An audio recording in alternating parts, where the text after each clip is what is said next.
जी बिस्मिल्लाहिर्रहमानिर्रहीम। उम्मीद करता हूँ आप सब लोग खैरियत से होंगे और गुड हेल्थ के अंदर होंगे। आज के हमारे पास जो टॉपिक है इसमें हम रिव्यू एक्सरसाइज चैप्टर 9 की 9th क्लास की जो है उसको कंप्लीट सॉल्व करेंगे। तो चलते हैं। रबी जितनी इल्मा अल्लाह हमारे इल्म में इजाफा फरमा। Review exercise 9। 4 option are given against each statement. हर स्टेटमेंट के अगेंस्ट जो है हमें 4 ऑप्शन दिए हुए। Encircle the correct one. तो एक को हमने जो करेक्ट है उसको सर्कल करना है या टिक लगा सकते हैं आप। If two polynomials are same then, अगर दो पोलिनोमियल सेम हो तो क्या होता है, उनके जो क्रॉसपोंडिंग एंगल्स होते हैं और जो साइड्स होती हैं वो दोनों क्या होती हैं, इक्वल होती हैं। तो इसका जो ऑप्शन है वो ए नंबर जो टिक है इसका वो ऑप्शन जो है वो दुरुस्त है। ठीक है, नेक्स्ट चलते हैं। The ratio of area of two similar polygons. अगर हमारे पास दो पॉलीगॉन है, ठीक है, और अगर हम उसके एरिया की जो एरिया है उसकी रेशियो निकालेंगे सिमिलर पॉलीगॉन्स की, तो वो क्या आएगा, वो हमारे पास आएगा equal to the square of the ratio of their corresponding side की। उसकी जो साइड्स हैं उनका स्केयर काट दें तो उसके इक्वल आएगा। जैसे हमने पढ़ा था इसका फार्मूला A1/A2 किसके इक्वल होता था, L1/L2। इसका भी स्केयर और इसका स्केयर, इसको आप L1/L2 का होल स्केयर भी लिख सकते थे। तो ये हमारे पास ऑप्शन नंबर बी इसके अंदर आएगा कि जो उसकी साइड्स होती हैं उनके क्रॉसपोंडिंग साइड का स्केयर की इक्वल लिख लें तो उसके इक्वल आता है। आगे हमारे पास if the volume of two similar solids, दो सॉलिड्स हैं वो एक तरह के, एक का वॉल्यूम 125 है, दूसरे का 27 सेंटीमीटर क्यूब है। The ratio of there Heights, तो अब हमने उनकी हाइट्स की जो है रेशियो है वो निकालनी है। तो अगर आप यहाँ पे गौर करें तो यहाँ पे हमारे पास ये फार्मूला लगेगा V1/V2 is equal to H1/H2 इसका क्यूब, ये वाला जो फार्मूला हमारे पास लगेगा। तो यहाँ पे हमारे पास वॉल्यूम दिए हुए उनके, एक का 125 है और एक का 127 है। तो V1 की जगह पे 125 लिख दें और इसकी जगह पे हमारे पास क्या आएगा 27। ये पहली का वॉल्यूम और ये दूसरी का वॉल्यूम आ जाएगा। ठीक है, तो यहाँ पे क्यूब आ रहा है, क्यूब को ख़त्म करने के लिए हम क्या ले लेते हैं 1/3 जो है बोथ साइड ले लेते हैं। इधर भी 1/3 ले लेते हैं और इधर भी 1/3 ले लेते हैं। ये इससे कैंसिल हो जाएगा। तो ये हमारे पास H1 और H2 की जो है वो रेशियो बन जाएगी। अगर आप यहाँ पे गौर करें तो 125 को हम 5 की फैक्टराइजेशन करके लिख सकते हैं। तो ये 5 की पावर 3 बनेगा, ये 3 की पावर 3 बनेगा, तो 27 बनेगा। ऊपर जो 1/3 आ रहा है उसको वैसे रहने देते हैं। अब इन दोनों के ऊपर ले आए, 3 मल्टीप्लाई बाय 1/3 आ जाएगा और ये 3 की पावर मल्टीप्लाई बाय 1/3 आ जाएगा, H1/H2 आ जाएगा। ये इससे कैंसिल हो जाएगा, ये इससे कैंसिल हो जाएगा। अगर आप इसको रेशियो में लिखेंगे तो ये 5/3 H1/H2 है ना, इसको रेशियो में लेके जाएंगे तो वो 5/3 बनेगा या H1/H2 बनेगा। तो जो रेशियो बनेगी वो क्या बनेगी 5/3 की बनेगी हमारे पास। ठीक है, तो इसके अंदर हमारे पास जो करेक्ट ऑप्शन है वो 5/3 वाला जो ऑप्शन है वो ये वाला बनेगा। ठीक है, नेक्स्ट हमारे पास दिया हुआ है the exterior angle of a regular pentagon is. तो जो एक्सटीरियर एंगल होते हैं हमारे पास रेगुलर पेंटागोन का वो कितना होता है वो हमने निकालना है। तो अब आपको इस बात का पता है कि अगर हमने एक्सटीरियर एंगल निकालना हो, ये दोनों डिफरेंट चीज़ें हैं, एक इंटीरियर एंगल है एक एक्सटीरियर है। तो अब हमने एक्सटीरियर एंगल निकालना है। एक्सटीरियर एंगल किसी भी पॉलीगॉन का निकालना हो तो उसका फार्मूला होता है, हम उसको आई से लिख लेते हैं। उसका फार्मूला होता है 360 डिवाइडेड बाय एन। एन यहाँ पे क्या नंबर ऑफ साइड्स, ठीक है, एन यहाँ पे साइड्स को शो करा। तो अब हमने पेंटागोन का बताना है। तो पेंटागोन के अंदर कितनी साइड्स होती हैं 5, तो ये आई आ जाएगा, ये 360 आ जाएगा, इसकी जगह पे 5 आ जाएगा क्योंकि जो हम पॉलीगॉन ले रहे हैं वो पेंटागोन है और उसकी 5 साइडें होती है। तो 360 को आप जो है 5 पे डिवाइड कर दें, 360 डिवाइडेड बाई 5। तो आप इसको डिवाइड करेंगे तो इसका आंसर कितना आ जाएगा 72 डिग्री जो है हमारे पास इसका एक्सटीरियर एंगल आ जाएगा। ठीक है, तो जो पेंटागन होती है उसका जो एक्सटीरियर एंगल होता है वो 72 डिग्री होता है। यहाँ पे आपने एक बात का ख्याल रखना है, ये इंटीरियर एंगल नहीं पूछा हुआ, इंटीरियर एंगल का और फार्मूला होता है वो हम आगे देखते हैं। अब पैरेललोग्राम हैज़ एरिया 64, एक पैरेललोग्राम है उसका एरिया जो है 64 सेंटीमीटर स्क्वायर है। And a similar parallelogram has area 144 centimetre square. एक पैरेललोग्राम है उसका एरिया ये है, दूसरी का ये है। The sides of the smaller parallelogram is 8, जो छोटी पैरेललोग्राम है उसका एरिया कितना है 8 है। ठीक है, एंड साइड का सॉरी जो स्मॉलर साइड है हमारे पास, जो स्मॉलर पैरेललोग्राम है उसकी जो साइड है वो हमारे पास कितनी है 8 centimetre. The corresponding side of larger polygram is, तो जो लंबी है जो बड़ी पैरेललोग्राम है उसका जो साइड है की जो लेंथ है वो हमने बतानी है। तो यहाँ पे अगर आप थोड़ा सा गौर करें तो A1/A2 is equal to L1/L2, इसका स्क्वायर जो है ये फार्मूला हमारे पास लग सकता है। ठीक है, तो पहली का एरिया कितना है हमारे पास 64 है और दूसरी का एरिया कितना है 144। ठीक है। तो ये हमारे पास आ जाएगा। अगर इसकी लेंथ कितनी है, इसकी लेंथ कितनी है हमारे पास 8 सेंटीमीटर का स्केयर, इसको 8 का स्केयर कर देते हैं। तो हमने ये बताना है कि जो बड़ी पैरेललोग्राम है उसकी लेंथ क्या है। अगर आप यहाँ पे गौर करें तो ये हमारे पास 8 का स्केयर कर रहे हैं तो वो 64 बन रहा है। नीचे किसका स्केयर बनेगा, तो वो 12 का स्केयर बनेगा। तो 12 का स्केयर करेंगे तो वो 144 बनेगा। और ये जो बड़ी पैरेललोग्राम है उसकी जो लेंथ है वो हमारे पास कितनी है, 12 सेंटीमीटर का स्केयर। ये 12 आएगा इसका आंसर, ठीक है। तो ये हमारे पास इसका आंसर बन जाएगा। नेक्स्ट चलते हैं हमारे पास क्वेश्चन नंबर पार्ट नंबर 6 है हमारे पास। The total number of diagonals in polygon with 9 sides. अब यहाँ पे ये बात समझने की ज़रूरत है। अब डायगोनल्स हमने बताने हैं। एक पॉलीगॉन है उसकी साइडें कितनी है 9। अगर उसकी 9 साइड हैं तो आप ये बताएं कि उसके डायगोनल कितने बनेंगे। तो इसका फॉर्मूला हमारे पास होता है, हम डायरेक्ट फार्मूला यूज़ करते हैं और इसका आंसर निकालते हैं जी। अगर हमारे पास साइड दी हो, साइड कितनी है, पॉलीगॉन जो है हमारे पास, पॉलीगॉन सॉरी साइड्स कितनी है 9, साइड्स हमारे पास 9 है। तो हमने ये बताना है कि डायगोनल जो है वो कितने होंगे। तो इसका फॉर्मूला होता है D is equal to n into N minus 3 divided by 2। n यहाँ पे नंबर ऑफ़ साइड्स को शो कर रहा है। तो साइड्स कितनी है 9, यहाँ पे 9 लिख लें। तो इस 9 में से 3 जाएंगे तो यहाँ पे 6 रह जाएगा और डिवाइडेड बाई 2 कर लें। 9 को 6 से मल्टीप्लाई करवाएं, 9 मल्टीप्लाई बाई 6 और इसको 2 पे डिवाइड करवाना है। तो हमारे पास कितना आंसर आ जाएगा 27। तो हमारे पास जो डायगोनल बनेंगे, अगर हमारे पास जो एक ऐसी पॉलीगॉन है जिसकी 9 साइडें हैं, अगर हमने इसकी डायगोनल निकालने तो उसके डायगोनल कितने बनेंगे 27 बनेंगे, ठीक है। उम्मीद आपको समझ आ गई होगी।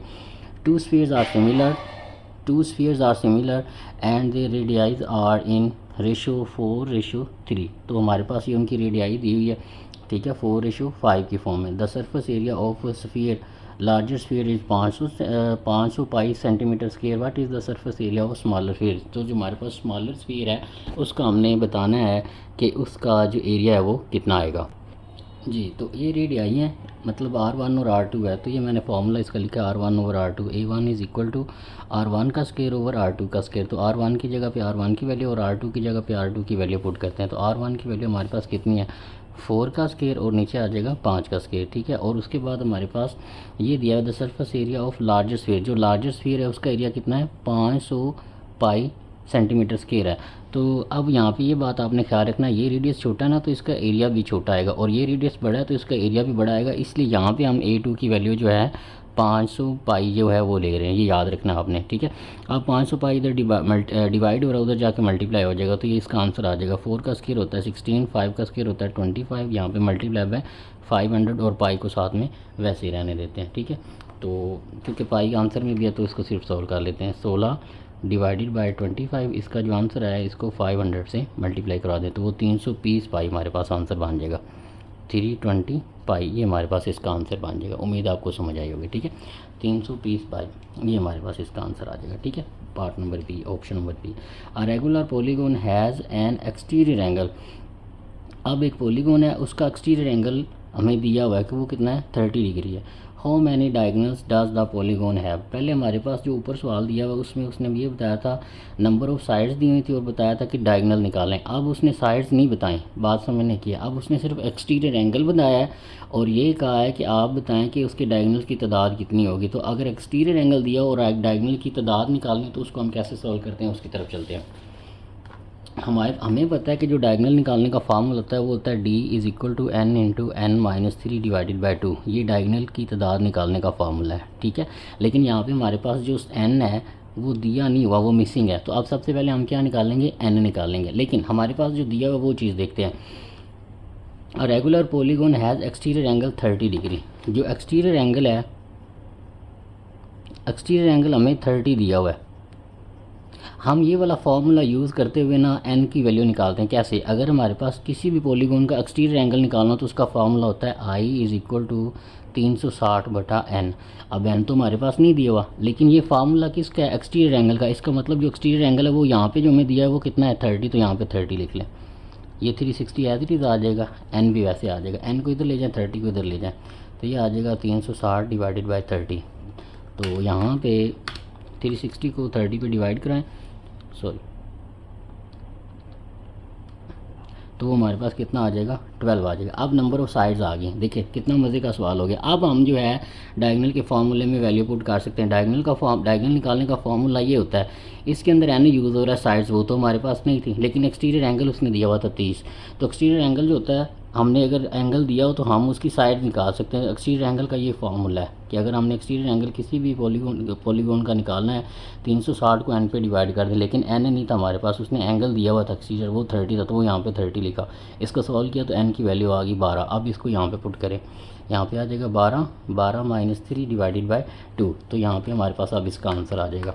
ठीक है, 12 मल्टीप्लाई बाय, इधर से 12 में से 3 जाएंगे तो बाकी 9 रह जाएंगे, इसको 9 से मल्टीप्लाई करवा के और 2 पे डिवाइड करवाना है, तो 2 पे डिवाइड कराएंगे तो 54 जो है हमारे पास ये इसका आंसर आ जाएगा। तो जो डायगोनल बनेंगे वो हमारे पास कितने बनेंगे, 54 बनेंगे, अगर हमारे पास एक ऐसी पॉलीगॉन है जिसका एक्सटीरियर एंगल बाहर वाला एंगल 30 है। ठीक है, उम्मीद है आपको इसकी समझ आ गई होगी। नेक्स्ट चलते हैं। A regular hexagon the ratio of the length of the diagonals of the length, अगर हमारे पास एक जो है रेगुलर हेक्सागोन है तो उसके डायगोनल और साइड्स की जो रेशो होती है वो 2:1 की फॉर्म में होती है। नेक्स्ट चलते हैं हमारे पास। नेक्स्ट है हमारे पास a regular polygon has an exterior angle 165 degree, how many sides does it have. अब यहाँ पे ये भी इंटरेस्टिंग क्वेश्चन है कि अब हमारे पास एक ऐसी पॉलीगॉन दी हुई है जिसका इंटीरियर एंगल, जो अंदर वाला एंगल है ना, वो 165 का है, तो हमने बताना है कि उसकी साइड्स कितनी है। ठीक है, तो ये भी आसान है, सिंपल सवाल है। हमारे पास जो इंटीरियर एंगल दिया है वो लिख लेते हैं। इंटीरियर एंगल जो है हमारे पास, वो हमारे पास कितने का है, वो हमारे पास 165 का है, 165 डिग्री का। ठीक है, अब इंटीरियर एंगल निकालने का फॉर्मूला क्या होता है, वो हमारे पास होता है, उसको भी हम आई से शो करते हैं, और वो हमारे पास होता है n-2 मल्टीप्लाई बाय 180। हमने ये थ्योरी में पढ़ा था कि ये इंटीरियर एंगल निकालने का फार्मूला होता है। अब इंटीरियर एंगल उसने हमें दिया हुआ है कि मतलब ये दिया हुआ है 165 हमें दिया, वो हम यहाँ पे लिख लेते हैं, और n हमारे पास आ जाएगा, ये n इधर डिवाइड हो रहा था, इधर जाके क्या हो जाएगा मल्टीप्लाई, तो यहाँ पे n लिख लेते हैं। ठीक है, ये आ जाएगा 180 को अंदर मल्टीप्लाई करें, ये 180 n आ जाएगा, और ये इससे मल्टीप्लाई होकर 360 आ जाएगा। अब क्या करें, n वालों को एक साइड पे कर लें, दूसरों को एक साइड पे रख लें, ये 360 इधर आ जाएगा, ये 180 n माइनस 165 n, तो 180 n में से 165 n जाएंगे तो बाकी 15 n रह जाएंगे हमारे पास। 360, 15 इधर मल्टीप्लाई और इधर आके डिवाइड हो जाएगा, 360 को 15 पे डिवाइड कर दें तो हमारे पास इसका आंसर कितना आ जाएगा 24। एक ऐसी शक्ल पॉलीगॉन जिसका इंटीरियर एंगल 65 डिग्री का है, अगर आप उसकी साइड्स निकालना चाहते हैं तो वो कितनी है, वो 24 आएंगी। ठीक है, तो ये इसकी नंबर ऑफ साइड्स जो है वो हमारे पास कितनी आ गई, 24 आ गई। तो इसको क्लिक कर लें। और इसी तरह यहाँ पे एक इंटरेस्टिंग फैक्ट हम आगे भी डाल सकते हैं कि अगर अब हमारे पास n आ गई तो हम इसके डायगोनल भी बता सकते हैं। कैसे भला, वो फार्मूला लगाएं, ये सवाल का हिस्सा नहीं, वैसे बता रहा हूँ। तो सिंपल क्या करें, इस फार्मूले में इसकी वैल्यू पुट कर दें, तो अगर एक ऐसी शक्ल जिसके डायगोनल, जिसकी साइडें 24 हैं और उसका इंटीरियर एंगल 165 का है, तो उसके डायगोनल कितने बनेंगे वो आप इस फार्मूले से निकाल सकते हैं। इसमें पुट करके n की जगह पे 24 पुट करें तो आपके पास आंसर आ जाएगा, लेकिन ये क्वेश्चन का पार्ट नहीं है, वैसे आपको बता रहा हूँ। नेक्स्ट चलते हैं हम जो हमारे पास क्वेश्चन है उनकी तरफ। The sum of interior angles of a polygon is 1080। जो हमारे पास एक पॉलीगॉन है, अगर हम उसकी तमाम अंदर वाले एंगल को जमा करें तो वो कितने बन रहे हैं, 180 बन रहा है। How many side does polygon have, तो हमने ये बताना है कि जो पॉलीगॉन है उसकी साइडें कितनी होंगी जी। तो ये हमारे पास फार्मूला होता है, the sum of interior angles of a polygon, किसी भी पॉलीगॉन के इंटीरियर एंगल का सम निकालना हो तो वो हमारे पास ये फार्मूला होता है n-2 इज इक्वल टू 180। अब उसने सवाल के अंदर ये कहा है कि अगर हम सम करते हैं ना इंटीरियर एंगल्स का, तो कितना है, वो 1080 है। तो अब हमारे सम दिया हुआ है, अब मालूम नहीं करना, ये 1080 सम अब उसने हमें दिया हुआ है, हमने साइड्स मालूम करनी है कि जो साइड्स हैं वो क्या आएंगी। ठीक है, तो n हमने मालूम करना है। 180 इधर मल्टीप्लाई हो रहा था, इधर आके क्या हो जाएगा, डिवाइड हो जाएगा। ठीक है, ये n-2 आ जाएगा, तो 1080 इसको डिवाइड कर दें 180 पे, तो ये हमारे पास 6 आ जाएगा। ठीक है, और यहाँ पे n-2 रह जाएगा। ठीक है, n को हमने n निकालना है। ठीक है, तो इधर आके पॉजिटिव हो जाएगा 2, तो n आ जाएगा, और ये कितना बन जाएगा, 8 बन जाएगा। तो ऐसी पॉलीगॉन जिसके इंटीरियर एंगल का सम 1080 है, उसकी जो साइड्स की तादाद है वो कितनी आएगी, 8 आएगी। ये इस तरह से हमने निकालना था। ठीक है, नेक्स्ट चलते क्वेश्चन नंबर 3 की तरफ। The two similar bottles such that one is twice as the other, दो बोतल हैं हमारे पास और एक जो है वो दूसरी का 2 गुना है, ठीक है। What is the ratio of their surface area and their capacities, तो हमने ये बताना है कि उनके सरफेस एरियाज़ की और उन सरफेस एरियाज़ और उनकी कैपेसिटीज़ की जो रेशियो है वो क्या होगी। जी, बोटल्स हैं तो उनके वो हम हाइट की फॉर्म में डील करेंगे, तो यहाँ पे हमारे पास सरफेस एरिया उनका लेना है A1/A2 is equal to H1/H2, इसका स्केयर इसकी फॉर्म में आ जाएगा। अब यहाँ पे सवाल ये है कि अगर हम एक जो है दूसरी का 2 गुना है, अगर हम H1 को 2x या 2 उसकी लेंथ ले लें, तो जो पहली जो हमारे H1 जो अगर हम 2 ले रहे हैं, तो जो दूसरी है H2 वो हमारे पास क्या बनेगी। हमने उनके एरिया की बात कर रही है, अब हम इसकी बात करते हैं कैपेसिटी की। तो जब CAPS कैपेसिटी की आप बात करेंगे तो हम वॉल्यूम को डिस्कस करते हैं V1/V2, तो वो हमारे पास क्या बनेगा H1 का क्यूब और नीचे क्या आ जाएगा H2 का क्यूब। तो H1 की वैल्यू आपने क्या ली थी, वो हमने 2 ली थी, तो 2 का क्यूब आ जाएगा और नीचे 1 का क्यूब आ जाएगा। तो इसको सॉल्व करेंगे, 2 का क्यूब हमारे पास कितना बनेगा 8 और 1 का क्यूब 1 नहीं बनेगा। तो वॉल्यूम की जो कैपेसिटी हमारे पास बनेगी V1/V2 इज़ इक्वल टू 8/1 बनेगी हमारे पास क्वेश्चन नंबर 3 के लिए। नेक्स्ट चलते हैं क्वेश्चन नंबर 4 की तरफ। उसकी लेंथ हमारे पास क्या बनेगी 1 बनेगी, ठीक है। तो एक जो है दूसरी का 2 गुना है, ये हमने ये वाला तरीका जो है ये लगाया, ठीक है। तो H1 हमने 2 लिया है और H2 को फिर क्या लेना पड़ेगा 1 लेना पड़ेगा। तो यहाँ पे इनका स्केयर भी आना है, ठीक है, H1 का स्केयर ओवर H2 का स्केयर। तो ये हमारे पास आ जाएगा 2 का स्केयर ओवर 1 का स्केयर। तो इसको सॉल्व करेंगे तो 2 का स्केयर होता है 4 और ये 1 आ जाएगा। तो अब हमने इनकी रेशियो निकालनी थी, तो A1/A2 वो हमारे पास क्या बनेगी 4/1 की हमारे पास बनेगी। तो इस तरह से हम उनकी कैपेसिटी की जो रेशियो है वो निकाल सकते हैं। नेक्स्ट चलते हैं क्वेश्चन नंबर 4 की तरफ। क्वेश्चन नंबर 4 में हमारे पास दिया हुआ है each dimension of a model car, एक मॉडल कार है हमने बनानी है, ठीक है। उसकी जो रेशियो है ना वो 1/10 है। द कोरस्पॉन्डिंग कार डायमेंशन, हमने एक मॉडल बनाना है कार का, ठीक है, और उसकी जो डायमेंशन है ना, जो कार की डायमेंशन क्या है वो 1/10 रेशियो है उसकी। फाइंड द रेशियो ऑफ, हमने रेशियो मालूम करनी है area of their wind screen, उनका जो विंड स्क्रीन का एरिया है वो मालूम करना है हमने। The capacity of their boards, उनके बोर्ड्स की जो कैपेसिटी वो मालूम करनी है। Width of the car, car की विड्थ मालूम करनी है। और the number of wheels they have, तो उनके जो नंबर ऑफ व्हील्स हैं वो बताने हैं। अब बेसिकली हमारे पास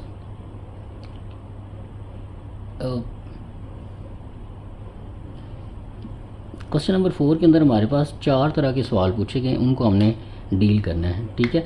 तो यहाँ पे हमारे पास ये 1/10 जो दिया हुआ है ना, ये हमारे पास वो रेशो जी फॉर्म में दी होती है, उस फॉर्म में भी आप इसको कंसीडर कर सकते हैं। या आप इसको जब एरिया की फॉर्म में ले रहे हैं तो इसको हम एज ए लेंथ कंसीडर कर लेंगे, ठीक है। इसी तरह हमने इसको विड्थ की फॉर्म में लेंगे तो इसको विड्थ की फॉर्म में कंसीडर कर लेंगे, और व्हील्स की फॉर्म में देखते हैं इसको कैसे लेके चलना है।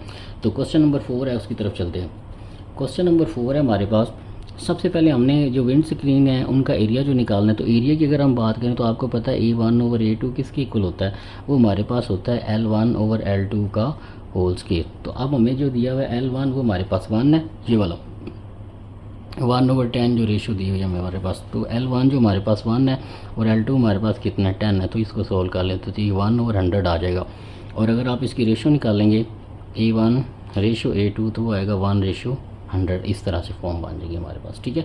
नेक्स्ट हमारे पास चलते हैं कैपेसिटी। जब कैपेसिटी की बात होती है तो हम वॉल्यूम की फॉर्म में उसको डील करते हैं। तो वॉल्यूम की फॉर्म में उसको जब डील करेंगे तो उसकी तरफ चलते हैं। तो यहाँ पे हमारे पास आ जाएगा कैपेसिटी, ठीक है। तो जब इसकी कैपेसिटी निकालेंगे तो वो हमारे पास आएगी volume V1/V2 is equal to L1 की वैल्यू 1 है और L2 की वैल्यू 10 है, तो इसको लिख लेते हैं। तो ये क्यूब की फॉर्म में आता है जब वॉल्यूम की बात करते हैं। तो 1 का क्यूब 1 नहीं होगा और इसका करेंगे तो वो 1000 हो जाएगा। और जब रेशियो में लेके जाएंगे तो V1/V2 इज़ इक्वल टू 1/1000 इस फॉर्म में चीज़ है, ठीक है। नेक्स्ट हमारे पास चलते हैं, कैपेसिटी की बात होगी। अब हमारे पास है उनकी जो विड्थ है, जो कार्ड की विड्थ है उसकी फॉर्म में लेके चलते हैं, ठीक है जी। अब हमने उनकी विड्थ की बात करनी है। तो विड्थ की बात में हम अगर उनकी फ्रंट वाली लेंथ ही ले लेते हैं तो वो L1/L2 आएगी। और ये L1 कितना है 1 और L2 कितना है 10। तो ये हमारे पास L1/L2 जो है 1/10 की बन जाएगी उनकी हमारे पास विड्थ की फॉर्म में, ठीक है। उसके बाद हमारे पास है ratio of number of wheels they have, अब उनके व्हील्स की जो रेशो है वो हमने निकालनी। तो अब आपको पता है कि अगर एक कार है, अगर पहले के 4 व्हील हैं तो दूसरी के भी कितने होंगे, 4 ही होंगे। तो जो उनके व्हील की रेशो है वो आ जाएगी रेशो ऑफ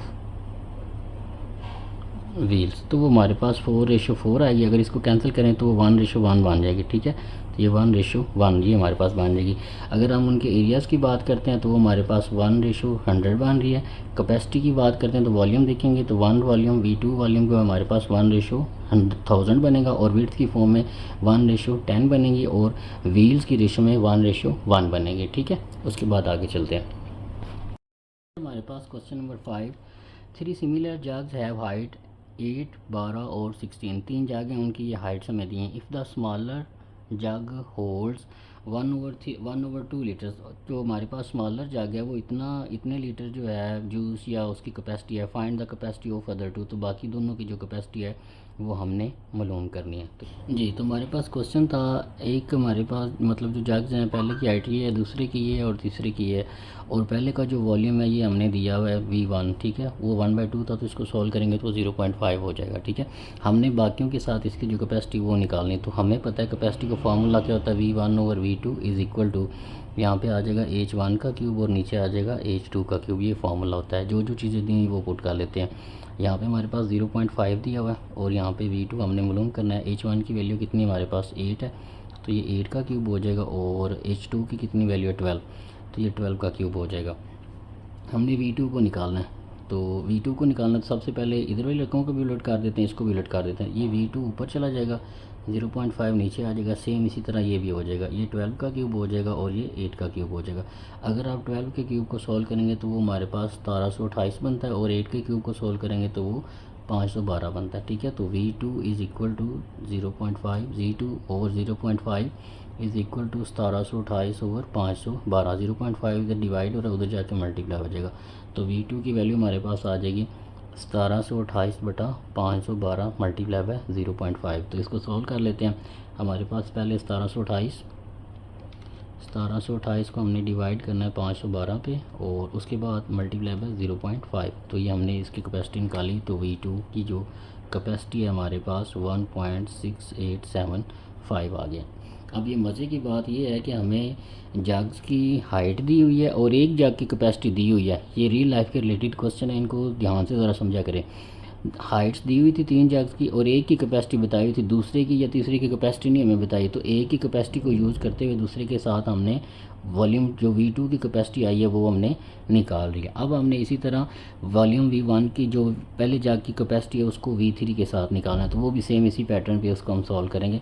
सिंपल यहाँ पे हम करेंगे V1/V3, और यहाँ पे आ जाएगा H1 का क्यूब और नीचे क्या आ जाएगा H3 का क्यूब। V1 की वैल्यू हमारे पास क्या आती है 0.5, ये 0.5 आ जाएगा। V3 हमने मालूम करना है, उसको वैसे ही लिख लेंगे। अब H1 क्या था हमारे पास 8 का क्यूब था, और H3 हमारे पास क्या था 16 था, तो उसकी जगह पे उनकी वैल्यू पुट कर दी। हमने V3 निकालना है, इसलिए V3 को ऊपर ले जाते हैं, इसको थोड़ा रीअरेंज करते हैं, इसको भी उलट करते हैं और इसको भी उलट करना पड़ेगा। तो ये V3 आ जाएगा, ये 0.5 आ जाएगा, यहाँ पे 16 का क्यूब ऊपर आ जाएगा और 8 का क्यूब नीचे आ जाएगा। अब इनको सॉल्व कर लें, तो हमने पहले लेना है 16 का क्यूब, तो जो 16 का क्यूब हम लेंगे तो वो हमारे पास आता है 4096, और इसी तरह अब हमने 8 का क्यूब लेना है तो वो हमारे पास आएगा 512, ठीक है। वो हमारे पास 512 आ जाएगा। 0.5 इधर डिवाइड हो रहा था, उधर जाके मल्टीप्लाई हो जाएगा, तो यहाँ पे 0.5 लिख लेते हैं, तो ये V3 की वैल्यू हमारे पास आ जाएगी, ठीक है। तो यहाँ तक हम पहुँच गए, ठीक है। 16 का क्यूब खोला, 8 का क्यूब खोला, 0.5 को उधर जाके मल्टीप्लाई कर दिया। अब क्या करें, 4096 को डिवाइड करवा दें 512 पे, और इसको मल्टीप्लाई करवा दें 0.5 से। तो ये हमारे पास इसकी जो कैपेसिटी है हमारे पास वॉल्यूम V1 की V3 के साथ वो हमारे पास कितनी आ जाएगी 4 लीटर आ जाएगी, ठीक है। ऊपर वाले के साथ भी आप 4 लीटर लिख सकते हैं, इसके साथ 1.6 लीटर आएगा, ठीक है। ठीक है, तो ये हमारे पास बाकी जग्स की जो कैपेसिटी थी वो हम इस तरह मालूम कर सकते हैं, ठीक है। तो हमें एक जग की कैपेसिटी और उन जग्स की हाइट्स दी हुई थी हमारे पास, और एक की हमें कैपेसिटी दी हुई थी, तो हमने इनको यूज़ करते हुए दूसरी जग की कैपेसिटी निकाली, और फिर इसी तरह तीसरी जग की भी कैपेसिटी निकाली है। जी, नेक्स्ट है हमारे पास question number 6। 3 similar drinking glass have height तीन हमारे पास जो है सिमिलर ग्लास हैं जिनमें हम पानी वगैरह पीते हैं, ठीक है। उनकी हाइट जो है 7.5 सेंटीमीटर है, 9 सेंटीमीटर है और 10.5 सेंटीमीटर है। If the tallest glass hold 343 millilitres, अगर हमारे पास जो सबसे बड़ा ग्लास है उसके अंदर इतना जो है पानी या कोई जूस जो है या उसकी कैपेसिटी इतनी है, find the capacity of other two, तो बाकी दोनों की आपने कैपेसिटी मालूम करनी। सेम पहले वाले पैटर्न पे इसने सॉल्व होना है। सबसे पहले हम इनकी हाइट्स लिख लेते हैं। क्वेश्चन नंबर 6 है, H1 हमारे पास है 7.5, H2 है हमारे पास 9 सेंटीमीटर और H3 है हमारे पास 10.5 सेंटीमीटर। सम टाइम मैं यूनिट नहीं लिखता, आप लाजमी लिख लिया करें क्योंकि इनके नंबर्स वगैरह होते हैं तो फिर मसला बन सकता है, ठीक है। तो अगर जो हमारे पास V3 है, जो सबसे बड़ा ग्लास है वो ये है ना, तो इसके वॉल्यूम को हम V3 नाम दे रहे हैं। तो ये 343 मिली लीटर हम इसके अंदर जो है पानी या कोई भी चीज़ डाल सकते हैं, ये उसकी कैपेसिटी हमने लिख लिया, ठीक है। H1 लिख लिया, H2 लिख लिया, H3 लिख लिया और V3 लिख लिया। अब हमने बाकियों के साथ इसकी जो कैपेसिटी है वो निकालनी है। तो पहले V1 के साथ इसकी कैपेसिटी निकालनी है, तो यहाँ पे H1 का क्यूब और नीचे H3 का क्यूब आ जाएगा, ठीक है। तो हमारे पास V1 हमने मालूम करना है, इसको इधर ही रहने देते हैं। H1 का क्यूब है तो 7.5 का क्यूब आ जाएगा। H3 की क्या वैल्यू है, 10.5 का क्यूब आ जाएगा। और V3 इधर मल्टीप्लाई हो रहा था, इधर डिवाइड हो रहा था, इधर जाके मल्टीप्लाई हो जाएगा। और यहाँ पे डायरेक्ट V3 की मैं वैल्यू भी लिख रहा हूँ 343। तो अब इसको सॉल्व कर लेते हैं। तो सबसे पहले हमारे पास 7.5 का हमने लेना है क्यूब, तो वो हमारे पास आ गया जी 421.875। उसके बाद हमने लेना है 10.5 का क्यूब, तो वो हमारे पास आ गया जनाब 1157.65 मल्टीप्लाई बाय 343, ठीक है। तो ये हमारे पास आ रहा है, ठीक है। उसके बाद अब इनको सॉल्व कर लेते हैं।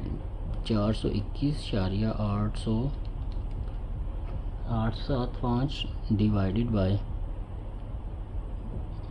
1157.625 ये आ गया। और इसको मल्टीप्लाई कर दें 343 से, तो हमारे पास जो कैपेसिटी आई है हमारे पास V1 की, वो हमारे पास आई है 125 मिलीलीटर। ये V1 की ग्लास की कैपेसिटी आई है। हमें H3 की हाइट दी हुई थी और इसकी कैपेसिटी दी हुई थी। H1 और H2 दिया हुआ था लेकिन H1 की कैपेसिटी नहीं दी हुई थी, तो हमने इस फार्मूला से मालूम किया। अब हमने H2 की कैपेसिटी जो है मालूम करनी है जी। तो इसके अंदर हमें हाइट्स दी हुई थी 3 ग्लास की, तीसरे की हाइट और वॉल्यूम हमें दिया हुआ था, दोनों चीज़ें। तो इनको यूज़ करते हमने पहले का वॉल्यूम मालूम कर लिया। अब तीसरे की हाइट और वॉल्यूम को यूज़ करते हुए हम H2 का जो ग्लास है उसकी जो हाइट है उसकी क्रॉसपोंडिंग जो कैपेसिटी बनेगी वो हमने मालूम करनी। तो अब हम फार्मूला क्या करेंगे, V2 ओवर V3, ठीक है। तो ये हमारे पास बन जाएगा V2 ओवर V3 और इसकी क्रॉसपोंडिंग लेंथ भी वही आएगी।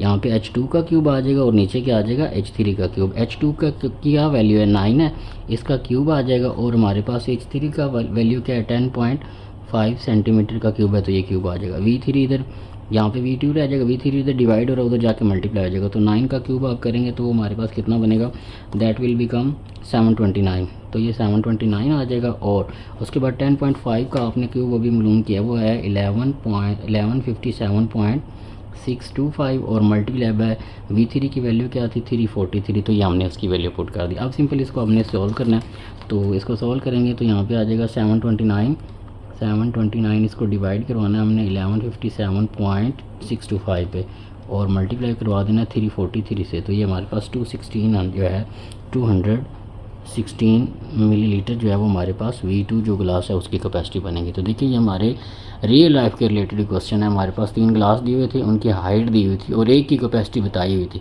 ठीक है। तो बाकी दोनों ग्लासों की हमने कैपेसिटी जो है वो मालूम कर ली। नेक्स्ट चलते हैं क्वेश्चन नंबर 7 की तरफ। ऑटो आई मैन्युफैक्चर प्रोडक्ट्स, एक फैक्ट्री है जो खिलौने वगैरह बनाती है। मॉडल कार, एक मॉडल कार वो बना रहे हैं, which are similar in every way, जो हर तरह से जो है दूसरी कार के जो सिमिलर है टू द एक्चुअल कार। एक खिलौना बनाने वाली कंपनी है, उसने एक कार डिज़ाइन करनी है और बिल्कुल उसी तरह की डिज़ाइन करनी जिस तरह की रियल कार होती है, ठीक है। If the ratio of the doors area, अगर उनके door area of the model to the door area of the car, जो मॉडल कार बना रहे हैं और जो रियल कार है उसके डोर की जो रेशो है वो हमारे पास मतलब 1 सेंटीमीटर टू 25 सेंटीमीटर हो, 2500 सेंटीमीटर हो, तो हमने फाइन मालूम करना है देर लेंथ, उनकी लेंथ क्या होगी। ये उस तरह मतलब एक गाड़ी है जैसे आजकल हैवल गाड़ी जो है लेटेस्ट जा रही है, हैवल एक्स जा रही है, उसके अंदर उसका हाइब्रिड वेरिएंट भी आ गया। तो एक हैवल गाड़ी है वो कंपनी के ऊपर खड़ी हुई है, एक खिलौने बनाने वाली कंपनी उधर जाती है, वो हैवल गाड़ी को देखती है और वो कहती है यार ना हम भी इस तरह की गाड़ी बनाते हैं। तो वो उसके साथ जो कंपैरिजन करते हैं अपनी लेंथ वगैरह का, तो हमारे पास जो उनके डोर एरियाज़ है ना और मॉडल डोर है जो हमने गाड़ी बनानी है उसका डोर एरिया और जो रियल कार है उसका डोर एरिया, उनका ये हमें दिया हुआ है, मतलब वैल्यू दी हुई है। जो हमने गाड़ी बनानी है टॉय के तौर पे, खिलौने के तौर पे, उसका जो मॉडल डोर एरिया होगा वो 5 सेंटीमीटर होगा, जो रियल कार है उसका कितना है 2500 सेंटीमीटर है। तो ये हमें एक चीज़ उसने दी, हमने मालूम करना है उनकी लेंथ क्या होंगी, फिर उसे हमने मालूम करना है कि कैपेसिटी ऑफ पेट्रोल टैंक्स उनकी क्या होंगी, फिर हमने मालूम करना है कि अगर हम उनकी विड्थ निकालें, ठीक है, और अगर पहली कार जो है वो एक्चुअल कार जो शोरूम पे खड़ी हुई है उसकी विड्थ 150 सेंटीमीटर है, तो हमारी वाली कार की विड्थ क्या होगी। ठीक है, तो ये देखें इंडस्ट्रियल क्वेश्चन आ गया हमारे पास कि अब हम मतलब कोई गाड़ी खड़ी हुई है और हम उसकी एक आधी चीज़ लेते हैं, बाकी चीज़ें हम उसके एरिया के साथ कंपेयर करके फाइंड आउट कर सकते हैं। तो इसको लेके चलते हैं, हमारे पास क्वेश्चन नंबर 7 है। सबसे पहले हमारे पास उसका जो हमने निकालना है the ratio of their length जो है वो हमने मालूम करना है, और उसके जो डोर का एरिया जो हमें दिया हुआ है वो दिया हुआ है, ये A1 है और ये हमारे पास क्या होगा A2 होगा। तो अगर एरिया के हिसाब से हमने उनकी लेंथ निकालनी है तो क्या करेंगे, अगर एरिया दिया हुआ है दो सिमिलर फिग्स का, ठीक है, और हमने उनकी लेंथ निकालनी है तो उसका फार्मूला हमारे पास क्या होता है, वो सिंपल हम यहाँ पे फार्मूला लगाते हैं। ठीक है, तो क्वेश्चन नंबर हमारे पास 7 है। सबसे पहले हमारे पास जो उनके एरिया का फार्मूला आएगा वो आएगा A1 ओवर A2, लेंथ में मालूम करना तो L1 का स्केयर ओवर L2 का स्केयर। ठीक है, तो जो एरिया हमारे पास पहली कार का दिया हुआ है वो हमें कितना दिया हुआ है, वो 1 दिया हुआ है, और जो दूसरी कार का एरिया वो कितना है 25 है। ठीक है, तो अब हमने उनकी लेंथ निकालनी है, तो यहाँ पे is equal to L1 over L2, इसका होल स्केयर भी आप कर सकते हैं। ठीक है, अगर आप थोड़ा सा गौर करें तो हमें स्केयर ख़त्म करना है तो दोनों तरफ स्केयर रूट लेना पड़ेगा, इधर भी स्केयर रूट लेंगे, ये इससे कैंसिल हो जाएगा, ये तो 1 ही रहेगा, और 25 का स्केयर रूट जब आप करेंगे तो वो हमारे पास 50 आ जाएगा। ठीक है, तो ये L1 ओवर L2 आ जाएगा। अगर आप इसको रेशो में लिखेंगे तो वो 1:50 बनेगा, और ये हमारे पास L1:L2 बन जाएगा। ये वो वाली रेशो है जो हमारे टॉय की होगी, और ये वो वाली रेशो है जो और एक्चुअल कार की है। ठीक है, जो एक्चुअल कार की है वो ये वाली रेशो है और ये हमारे टॉय की रेशो है। ठीक है, उम्मीद करता हूँ आपको इसकी समझ आ रही होगी। उसके बाद हमारे पास क्वेश्चन नंबर 7 का पार्ट नंबर 2 है their capacities of their petrol. अब हमने उनकी कैपेसिटीज़ निकालनी है, तो कैपेसिटी कैसे निकालेंगे, अब हमने वॉल्यूम की तरफ जाना है, तो यहाँ पे सिंपल फार्मूला लगा दें, V1 over V2 is equal to हमारे पास किसके को आएगा, L1 का क्यूब ओवर L2 का क्यूब। तो V1 और V2 हमारे पास जो है वो हमारे पास पहले लेंथ नहीं थी, अब हमारे पास लेंथ आ गई, तो ये V1 ओवर V2 रहेगा। 1 का क्यूब करेंगे तो वो हमारे पास 1 नहीं रहेगा, और 50 का जो हमारे पास क्यूब जो है वो हम देख लेते हैं, तो 1 का क्यूब 1 नहीं रहेगा, और जब आप 50 का क्यूब करेंगे तो हमारे पास 1,25,000 बन जाएगा। ठीक है, तो ये V1 ओवर V2 उनके वॉल्यूम की जो है कैपेसिटी आ जाएगी। और अगर आप इसको रेशो में लिखना चाहते हैं तो V1:V2 इज़ इक्वल टू 1:1,25,000, हमारे पास 25,000 जो है ये उसकी रेशो आ जाएगी। ठीक है, नेक्स्ट हमारे पास है, इसके साथ आप सेंटीमीटर क्यूब लगा सकते हैं। ठीक है, नेक्स्ट है हमारे पास the width of the model if the actual car is wide 150 centimetre. जो एक्चुअल कार है वो हमारे पास अगर 150 सेंटीमीटर जो है उसकी विड्थ है, तो हमारे पास जो मॉडल खिलौने वाली कार है उसकी विड्थ हम कितनी लेंगे। ठीक है, तो यहाँ पे हम वो W वाला फार्मूला यूज़ करें। एक फार्मूला पड़ा था पीछे, W1 ओवर W2 किसके इक्वल होता है, K के इक्वल होता है, और K फर्दर किसके इक्वल होता है, वो हमारे पास L1 ओवर L2 के इक्वल होता था, आपको याद होगा। ठीक है, तो यहाँ पे हम फार्मूला यूज़ कर सकते हैं W1 over W2 is equal to L1 over L2। ठीक है, तो यहाँ पर हमने जो पीछे रेशो फाइंड करके जा रहे हैं L1 और L2 की, वो हमारे पास कितनी है 1/50 हमारे पास आ रही है। ठीक है, तो ये हमारे पास 1/50 जो है वो हमारे पास अभी हमने पीछे मालूम की थी। ठीक है, तो यहाँ पे इसको हम सॉल्व कर सकते हैं आगे। तो ये छोटी कार है हमारे पास, ये वाली L1 और L2 ये छोटी कार की हमारे पास मतलब पैमाइशें हैं, और ये हमारे पास बड़ी कार की पैमाइशें हैं। ठीक है, क्योंकि ये नीचे वाला बड़ा है, तो ये W1 को इधर रहने देते हैं, L1 की जगह पे 1 आ गया, L2 की जगह पे 50 आ गया, और W2 की वैल्यू हमारे पास कितनी है, W2 जो है हमारे पास एक्चुअल कार है उसकी हमारे पास जो विड्थ है वो कितनी है 150 है। तो यहाँ पे 150 ले लेते हैं, तो ये इससे कैंसिल हो जाएगा। और 5 1 5 5 3 15, तो W1 जो है विड्थ आ जाएगी हमारे पास। जो खिलौने वाली कार है जो हमने मैन्युफैक्चर करनी है उसकी विड्थ हमारे पास कितनी आ जाएगी, 3 सेंटीमीटर आ जाएगी।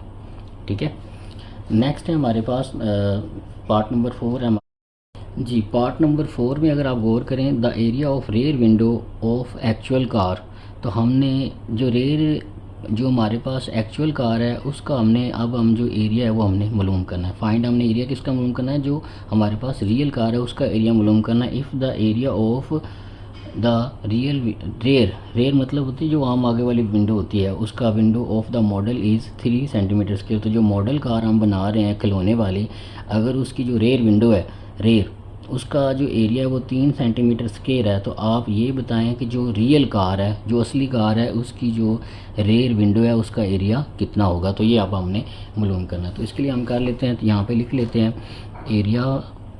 एरिया ऑफ मॉडल, ठीक है, और यहाँ पे लिख लेते हैं एरिया ऑफ रियल कार लिख लें या एक्चुअल कार लिख लें, ACTUL एक्चुअल कार, ये मॉडल कार आ गया, इज़ इक्वल टू L1/L2 का स्केयर। तो एरिया इस फॉर्म में हम लेते हैं। ठीक है, तो L1 की वैल्यू हमारे पास 1 है और L2 की वैल्यू कितनी 50, तो दोनों का स्केयर कर देंगे। तो एरिया ऑफ जो हमारे पास मॉडल कार है जिसको हम डिज़ाइन कर रहे हैं उसका कितना हमने एरिया ले रहे हैं, 3 ले रहे हैं। ठीक है, और जो एरिया ऑफ एक्चुअल कार है इसको ऐसे कर लेते हैं, A1/A2 का नाम देते। तो जो एक्चुअल कार है, रियल कार है, उसका हमने एरिया मालूम करना है, तो ये A2 को हमने मालूम करना है। इन दोनों को उलट कर दें, इधर भी उलट कर दें उधर भी, ये A2 ऊपर चला जाएगा, A3 नीचे आ जाएगा। ये 50 जब ऊपर चला जाएगा तो ये हमारे पास आ जाएगा, 50 का स्केयर करेंगे तो वो 2500 बन जाएगा, और 1 का करेंगे तो 1 आ जाएगा। दोनों को उलट कर दिया, इसको भी और इसको भी, तो A2 इधर रहने दे, तो ये आ जाएगा 2500/3। तो इसको आगे हम सॉल्व कर लेते हैं जी। तो ये 3 से डिवाइड हो रहा था, मैं नीचे लिख दिया, उधर जाकर मल्टीप्लाई हो जाएगा। ठीक है, 1 को डिवाइड कर दें कोई फ़र्क नहीं पड़ता। तो ये 25 को हमने 3 से मल्टीप्लाई करना है, तो हमारे पास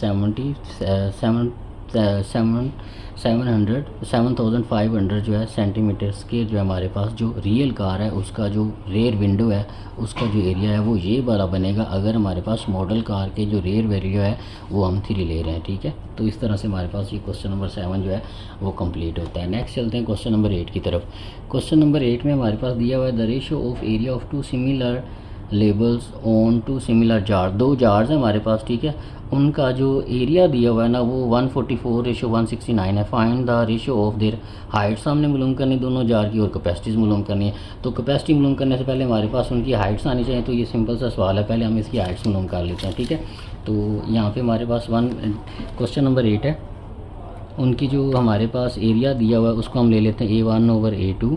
हमने हाइट्स मालूम करनी, तो यहाँ E किसके इक्वल आ जाएगा, H1 का स्केयर ओवर H2 का स्केयर। तो एरिया और हाइट का ये रिलेशन होता है। पहले की हाइट है हमारे पास 144 और दूसरे की हाइट कितनी है 169, तो ये H1 का स्केयर और नीचे H2 का स्केयर हो जाएगा। हमने हाइट की रेशियो मालूम करनी सबसे पहले, तो इसको हम ऐसे भी लिख सकते हैं H1/H2 का होल स्केयर। तो ये हमारे पास बन गया 144/169, ये आ जाएगा H1/H2 का होल स्केयर। तो हाइट मालूम करनी, स्केयर रूट को लेंगे ताकि स्केयर कैंसिल हो जाए, तो इधर भी स्केयर रूट ले लेंगे, ये इससे कैंसिल हो जाएगा।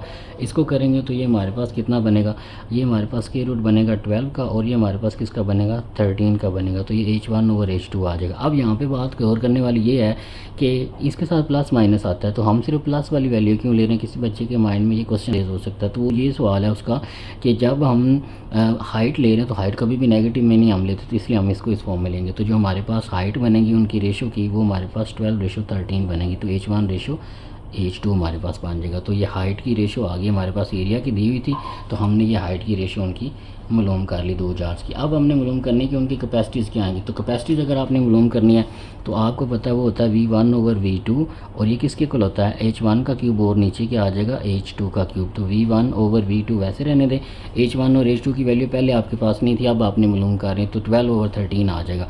तो 12/13 का क्या आ जाएगा, क्यूब आ जाएगा।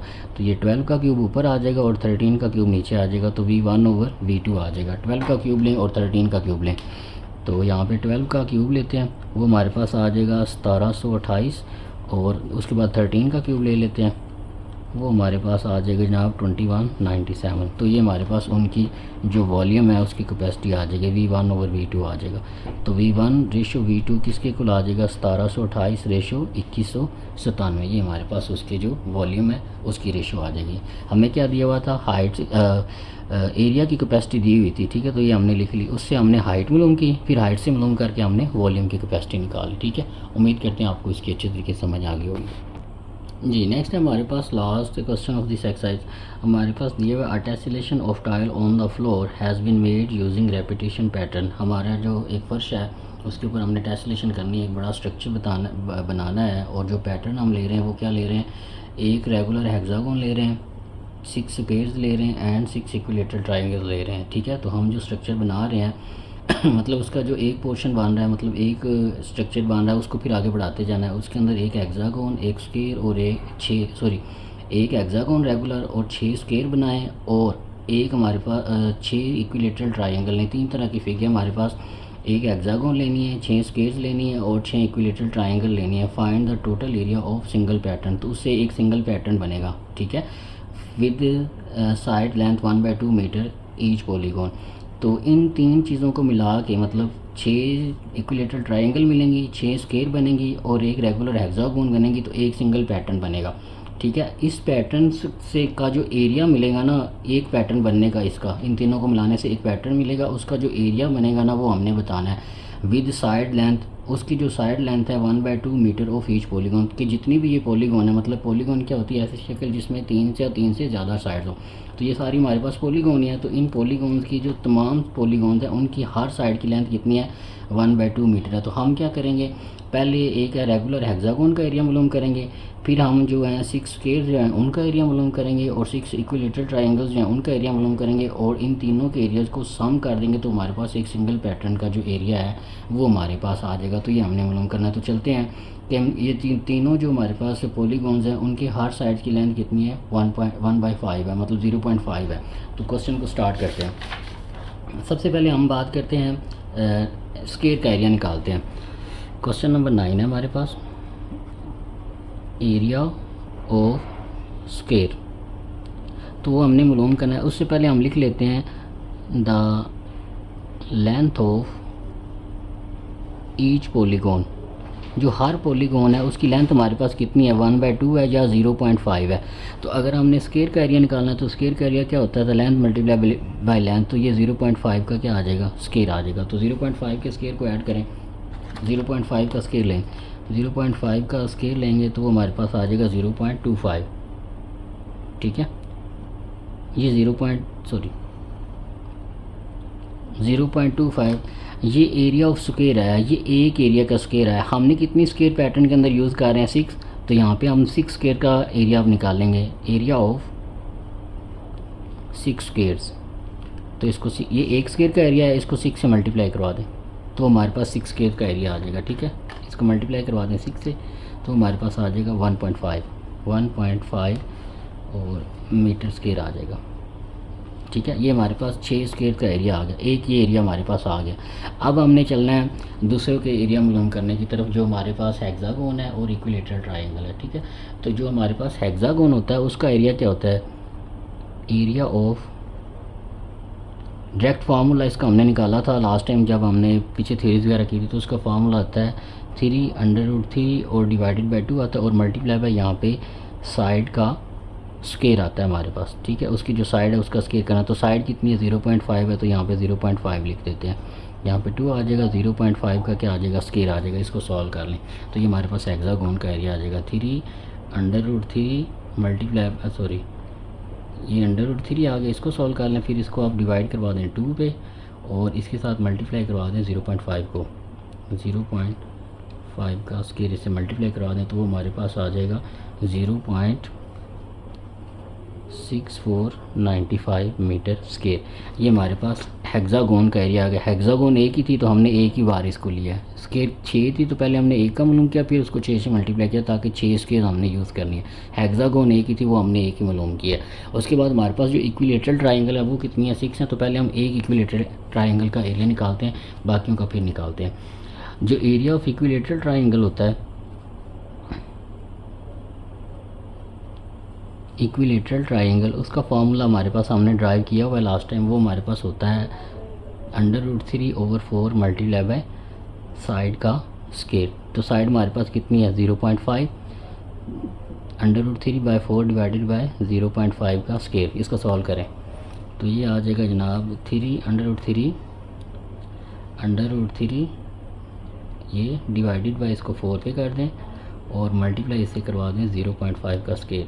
ठीक है, तो ये हमारे पास आ जाएगा इज़ इक्वल टू 0.1082। ये हमारे पास एक इक्विलेटरल एक ट्राइंगल का एरिया है, लेकिन हमारे पास इक्विलेटरल ट्राइंगल हैं कितनी, वो हमारे पास 6 हैं। ठीक है, तो अब हम इसको 6 से फिर मल्टीप्लाई करवाएंगे। इक्विलेटरल ट्राइंगल 6 है ना, तो 6 का मुलम करेंगे। Now area of 6 equilateral triangle, तो हमारे पास आ जाएगा 6 मल्टीप्लाई बाय जो एक का एरिया है उसको 6 से मल्टीप्लाई करवा दें तो हमारे पास 6 ट्राइंगल्स का एरिया आ जाएगा। तो इसको मल्टीप्लाई करवा देते हैं 6 से, 0.1082 मल्टीप्लाई बाय 6, तो ये हमारे पास आ जाएगा 0.649 ये हमारे पास एरिया आ जाएगा। तो अब हमने देखें एक पहले हेक्सागोन जोड़नी है, फिर उसके साथ 6 ट्राइंगल जोड़नी है इक्विलेटर, और फिर उसके साथ क्या जोड़नी है 6 हमारे पास स्केयर जोड़नी है, तो उनका एरिया बनना है। तो इसके लिए हम क्या करेंगे, तीनों एरियाज़ को जमा करेंगे, इसका एरिया और इसका एरिया मुलम करेंगे। Now area of single pattern, जो सिंगल एक पैटर्न मिलेगा उसका एरिया क्या मिलेगा, सबसे पहले हम स्केयर का एरिया लिखते हैं, वो हमारे पास 1.5 था, 6 स्केयर का एरिया। ठीक है, उसके बाद हमारे पास एक हेक्सागोन का एरिया था 0.6495, फिर हमारे पास 6 इक्विलेटरल ट्राइंगल का एरिया था, वो हमारे पास 0.649। अब इन तीनों को जमा कर दें तो ये हमारे पास बनेगा 1.5 प्लस 0.6495 प्लस 0.649, तो ये हमारे पास आ जाएगा 2.7985। ये हमारे पास जो टोटल एरिया मीटर स्क्वायर में एक पैटर्न जो बनेगा, ये जो एक पैटर्न बनेगा एक रेगुलर मिलाने से, एक रेगुलर हेक्सागोन में को मिलने से 6 स्क्वायर और 6 इक्विलेटरल के साथ 6 इक्विलेटरल ट्राइंगल मिले, 6 स्क्वायर मिले और एक हेक्सागोन मिल के जो पैटर्न बनाएंगी एक सिंगल पैटर्न, उसका जो एरिया हमारे पास बनेगा वो बनेगा 2.7985। इस तरह से हमारे पास इसका एरिया बनेगा और ये इसका आंसर है। इस तरह हमारे पास एक्सरसाइज जो है रिव्यू एक्सरसाइज चैप्टर 9 की वो कंप्लीट होती है। उम्मीद करते हैं आपको इसकी अच्छे तरीके से समझ आई होगी। अगर फिर भी आपका कोई क्वेश्चन है तो उसको प्लीज़ पूछिएगा, इंशाल्लाह हम उसको क्लियर करेंगे। अगर आप चैनल पे नए हैं तो प्लीज़ सब्सक्राइब कर दें, हमें आपकी सपोर्ट होती है। Thank you very much. अल्लाह हाफिज़।